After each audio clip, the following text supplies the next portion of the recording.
La taxe d'apprentissage, un investissement durable pour le BTP.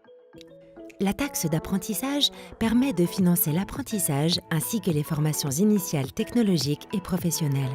C'est la clé d'entrée essentielle pour intégrer les jeunes dans le secteur du bâtiment et des travaux publics. Mais concrètement, qu'est-ce que c'est? Si, comme Jacques et Leïla, vous avez au moins un salarié, vous devez tous les ans vous acquitter de cette taxe avant le 1er mars. Cet impôt correspond à 0,68% de votre masse salariale et se décompose de la façon suivante. 51% revient au conseil régional via le Trésor public. 26%, appelé quota, vise le financement des centres de formation des apprentis, les CFA.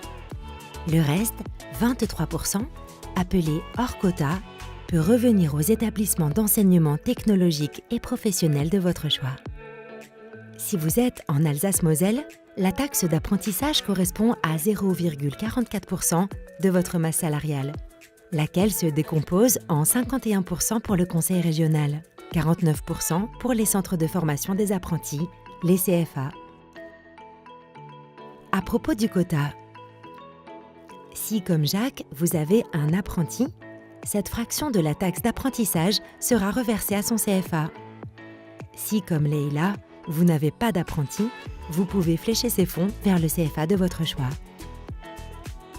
Savez-vous que vous pouvez être exonéré de la taxe d'apprentissage? C'est le cas si vous employez au moins un apprenti et si la masse salariale de votre entreprise ne dépasse pas 6 fois le SMIC annuel. Comment ça marche? Avant le 1er mars, Jacques et Leïla, comme toutes les autres entreprises, devront retourner leurs bordereaux et leurs règlements à l'organisme collecteur de la taxe d'apprentissage OCTA de leur choix. Comme de nombreux autres entrepreneurs du bâtiment et des travaux publics, ils versent leur taxe d'apprentissage à Constructis, le collecteur du BTP. Savez-vous pourquoi? En versant leur taxe d'apprentissage à Constructis, Jacques et Leïla investissent pour l'avenir du BTP avec la garantie que le maximum légal de leur taxe d'apprentissage bénéficiera aux écoles et aux CFA de leur secteur. En effet, Constructis, en qualité d'OCTA du bâtiment et des travaux publics, s'engage à reverser l'intégralité des fonds libres, à savoir les fonds non affectés par les entreprises, aux CFA et aux établissements d'enseignement technologique et professionnel du BTP.